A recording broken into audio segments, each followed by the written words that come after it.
So, I've been looking forward to having a conversation with you and asking some questions. And I just want to start with there seems to be a lot going on in the world. And you can look at any particular part of that you'd like to look at. But I'm really interested to know how you see some positivity and some divine order in it all. Now, it's amazing that you asked me that. This may not seem like it answers that, how I'm starting this, but I know you'll get this, but I'm sort of saying this for the audience.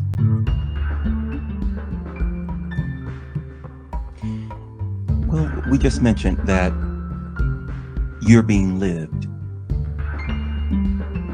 You're being done. There's only one self. Yeah. God. That's what the mind goes to immediately. Our definition, our preconceived ideas of God. But I like to say, not that God. Okay. I like to say, not the God we think the mind thinks it knows. Okay. Because that mind itself is inconsistent. The reason why I say that is because the mind is inconsistent with its views of life. It changes. But what's life? An expression, God. So when I say life, and when I say universe, and I said this last night, that I think a lot of times I have to let those that's kind of new to this kind of jargon maybe. When I say universe, I'm not necessarily, and actually not at all, referring to the sun, the moon, and the stars, and the planets. Okay. Not the material known universe.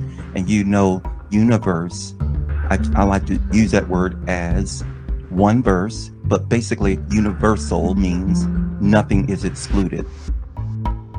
So the mind is inconsistent with what it thinks it knows.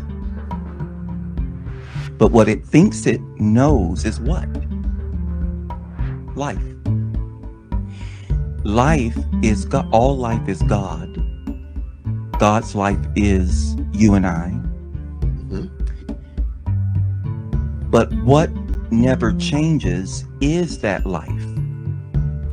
What's changing in our world, in our activities, in experience changes, is the mind's relationship with this life.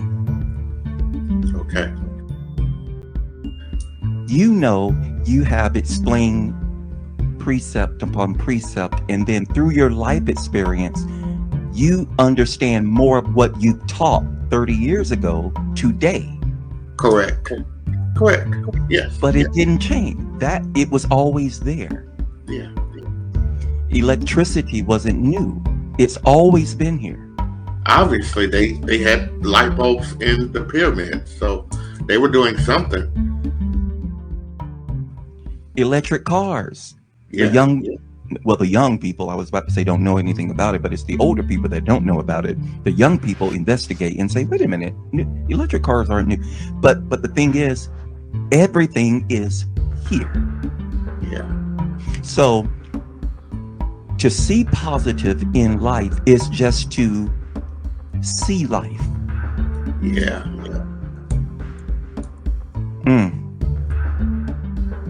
I don't look at life with my mind. Because there it only can look at it based on lenses. Well, let me see, can I find something? It's waking up time. Waking up time. I can see it, and I know, like I know we're on this screen tonight. that. I see you.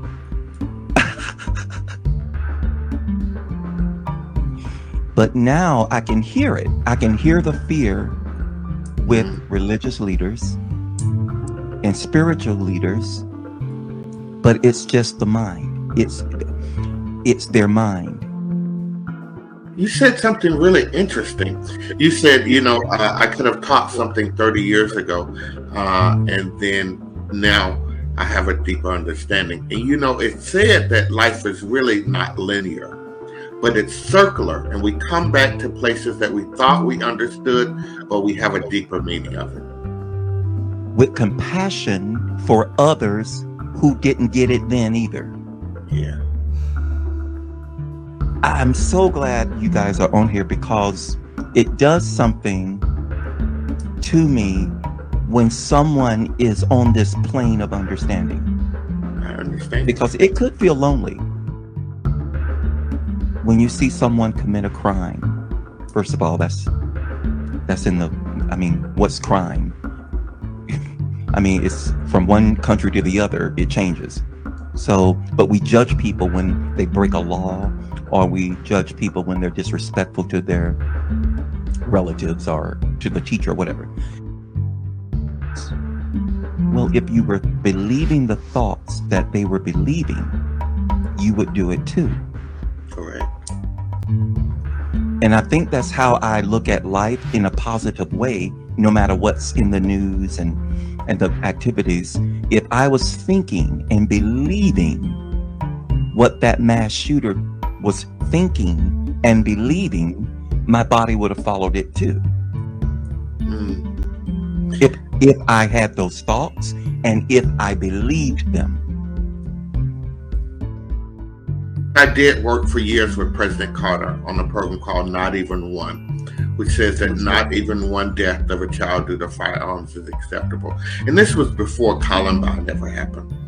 And so when Sandtown happened, I thought, okay, finally, we're going to get it. We're going to get it. Everything is going to change. And it didn't. And what I can really see now is this thing that you're talking about, people waking up. It may take a lot, but every one of them, I can actually see how people are waking up.